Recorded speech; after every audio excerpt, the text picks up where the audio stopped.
عليكم جميعا، نتمنى تكونوا كامل بخير. اليوم جبنا لكم وصفة أخرى، فيديو آخر.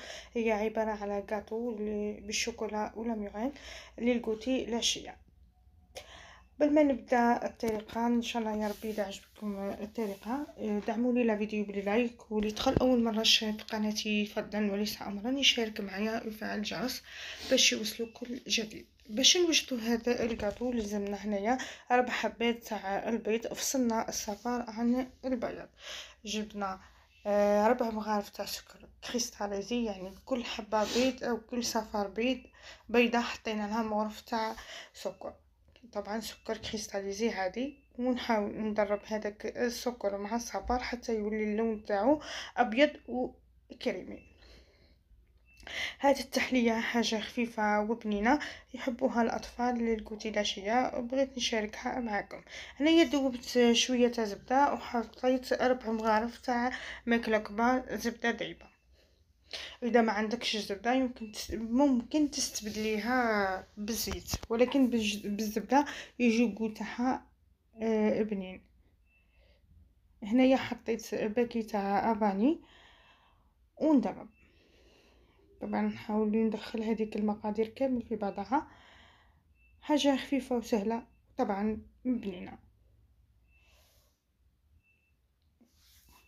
نتمنى يا ربي تعجبكم الطريقه، ونتمنى تجربوها وتنال اعجابكم. وما تنساوش دعموا لي الفيديو تاعي بلايك، ودا اللي تشاف اول مره قناتي نتمنى انه يشارك معايا فضلا وليس امرا ويفعل الجرس باش يوصلوا كل جديد. بعد ما دربت المقادير الاولى كما راكم تشوفوا هنايا، جبت كاس صغير تاع حليب، سعه الكاس 150 مليلتر طبعا بارد. حطيته ونكمل ندرب هذيك المقادير كامل مع بعضها حتى تتجانس.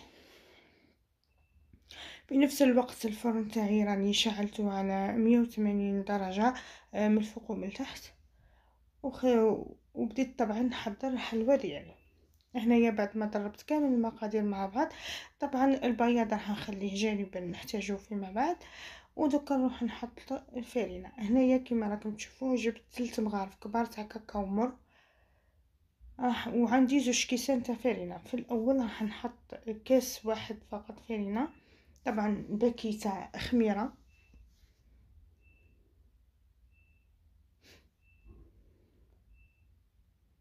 وكاس فارينه. في الاول راح نحط كاس فارينه. هنا الكاس كما قلت لكم 150 مليلتر، يهز لي 150 مليلتر. حطيت في الاول كاس لانه بما انه الكاطو تاعي فيه الكاكاو، نبدا نحط الكاس الاول ونشوف القوام تاع العجينه ديالي. اذا احتاج اكثر نزيد، واذا ما احتاج طبعا نكتفي. كما تعرفوا الكاكاو كي تحطوه راح ينشف بالخف العجينه، وبالتالي انا درت الكاس الاول وخلط، ودوك نشوف اذا احتجت ولا لا. طبعا غربلت مع بعضهم وهنايا نخلط. طبعا هذا المسكوتشو يجي بنين ويجي ما شاء الله، نقولكمش الجو تاع الشوكولا فيه رائع. تجي نتمنى يا ربي يجي طري، ونتمنى يا ربي تجربوها وتعجبكم وتنجحوا فيها ان شاء الله. حاجه خفيفه وسهله، سواء للقوتي العشيه مع العائله تفرحي بها وليداتك، ولا حتى اذا جا عندك ضيف على غدره تقدري تدخلي الكوزينه ديالك بالخف تبجديها وتحطيها للضيافه ديالك. حاجه بنينه وشابه. هنايا راني خلصت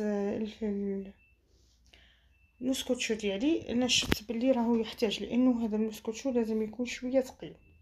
اللي تحب تكون تجيها خفيفه على هكا تخليها هكا، لكن انا بغيتها تكون شويه ثقيله، او القوام تاع العجينه يكون ثقيله. ضفت غير نص كاس، يعني في الوصفه هزلي كاس ونص فارينه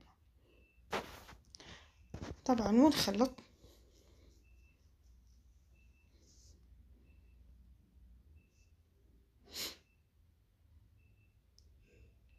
هذه الطريقه. هذا هو القوام المطلوب اللي لازم تكون عليه العجينه ديالنا. لازم تكون شويه ثقيله، ما تكونش خفيفه بزاف. دوكا هنايا خلطت مليح، نتاكد انه هذيك الفرينه كامل دخلت وتجانست مع بعضها. هنايا جبت الصينيه ديالي بعد ما دهنتها بشويه زبده، وفرغت طبعا العجين ديالي او الخليط ديالي فيها، ونحاول نماسيها على طول او على كامل الصينيه. انا حاولت انه نديرها رقيقه، لكن للاسف هذه الصينيه في راسي انا تجيني لاباط رقيقه، لكن بغيتها تكون رقيقه او هابطه، لكن للاسف طلعت لي. ولهذا اذا حبيتوها ماشي طالعه بزاف عليكم غير تحطوا في صينيه كبيره. المهم انايا حطيتها في هذه، ومع ذلك جاتني شويه طالعه، بغيتها تكون اقل من هكا لانه فيها طبقه اخرى، فيها طبقتين راح نشوفوهم مع بعض ونحضروهم كيفاش يكونوا. في هذه الدقيقه هذه كما راكم تشوفون راني نمسي فيها، ونحطها طبعا في الفرن الطيب. وفي هذا الاثناء نحطها في الفرن ونروح نوجدو مع بعضنا الطبقه الثانيه اللي هي عباره على لاميورينغ. هنايا جبت 4 بياض البيض اللي كنت خليتهم في الاول، راح نحط عليهم شويه تاع قرصه تاع الملح طبعا، و4 مغارف تاع اكل تاع سكر وباكي فاني. هنايا كل حبه بيض بحبه معظم مغرف سكر او بياض بيض مغرف سكر، يعني 4 بياض بيض ب4 مغارف سكر وباكي فارينة. اذا بغيتو الميرينغ تاعكم باي ذوق، ليمون ولا كراميل ولا بغيتو شوكولا طبعا تحطوا اي عون بغيتو. ونروح ندرب البياض تاعي حتى نتحصل على الاولى ميرينغ تاعي حتى تتحصل على القوام المطلوب اللي يكون شاد روحو وبراق.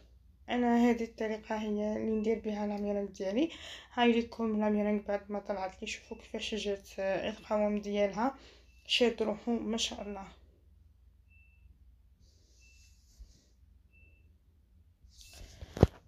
وبالنسبه للكاطو تاعي هنايا راني غير خليته نشف، يعني ما طيبوهش مليح حتى تشوفوا الكاطو تاعكم نشف من الفوق، تجبدوه تخليوه يدفى شويه، من بعد تحطوا عليه لاميرينغ وترجعوه للفرن يطيب.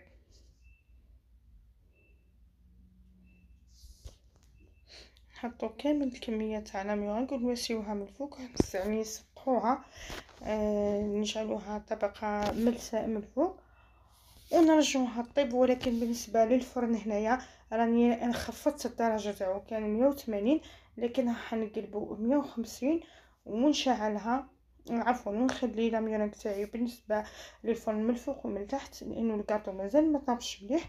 الوقت يزيد يكمل الطياب تاعو تكون لاميرينغ تاعي وجدت. كي حطيت هنايا راح نوجد اون صوص راح تكون من الفوق لاميرينغ، وهي عباره على كاس صغير تاع حليب ومغرف كبيره تاع زبده. طبعا انا كنت هذيك الزبده اللي دوزت من فوق قبل خليتها جمدت شويه واستعملتها للصوص، يعني مغرف كبيره تاع زبده. طبعا هذه لاصوص تيجي بنينه وخفيفه. اذا كان ما عندكمش اذا كنتم مزروبين وبغيتوا ديروا غير الشوكولا من الفوق يمكن لكم تذوبوا غير الشوكولا وتحطوها، ولكن الطريقه هذه تاع لاصوص جاتني ما شاء الله وعطات مذاق رائع للكاطو ديالي. حطيت مغرف كبيره تاع زبده، مغرف كبيره تاع فرينه، وزوج مغارف كاكاو مر طبعا، وثلث مغارف سكر، لانه الكاكاو مر حطيت لها 3 مغارف سكر، اللي ما يبغيش السكر يحب يستغنى عنها، يعني لانها فيها لاميرينغ راح تيجي حلوه. مع ذلك ما جاتش حلوه، جات مليحه في السكر، يعني جاتنيش مليحه قد.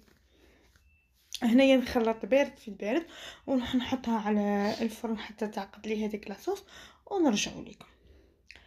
هاي لكم الكاطو تاعي بعد ما طاب لي، جبدته ونحيته حطيته فوق صحن، في صحن عفوا في نص الصحن، خليته يبرد شويه باش كي نحط عليه لاصوص هذيك تاع الشوكولا تكون شاده روحها. لكم الشوكولا تاعي بعد ما عقدت لي تيجي خفيفه كما راكم تشوفوا هنايا، ونحاول نغطي كامل هذاك الوجه بهذيك لاصوص.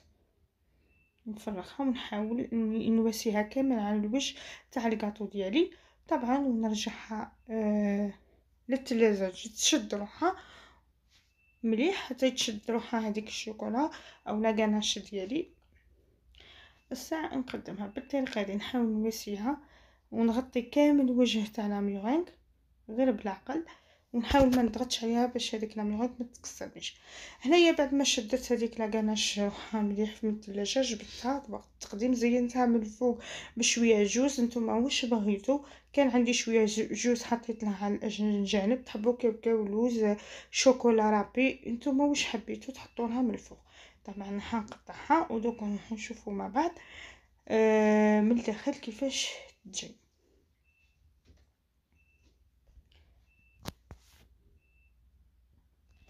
حاجه خفيفه وبنينه للكوتي تاع العشيه. ان شاء الله يا ربي تكون الفكره هذه عجبتكم، ونتمنى يا ربي تجربوها. واذا عجبتكم الطريقه ما تنسوش تدعموني لا فيديو بلي لايك ولي كومونتير والبارطاج مع الاصدقاء باش تكون الفائده. شوفوا الطبقه تاع قلت لكم لاجينواز حطيتها في صينيه صغيره جاتني عاليه، انا بغيتها واطيه ولكن معليش اذا بغيتوها ما تكونش عاليه كيما هكا حطوها في صينيه شويه كبيره. وهاي الطبقه تاع لا ميونغ من فوق ولا غاناش.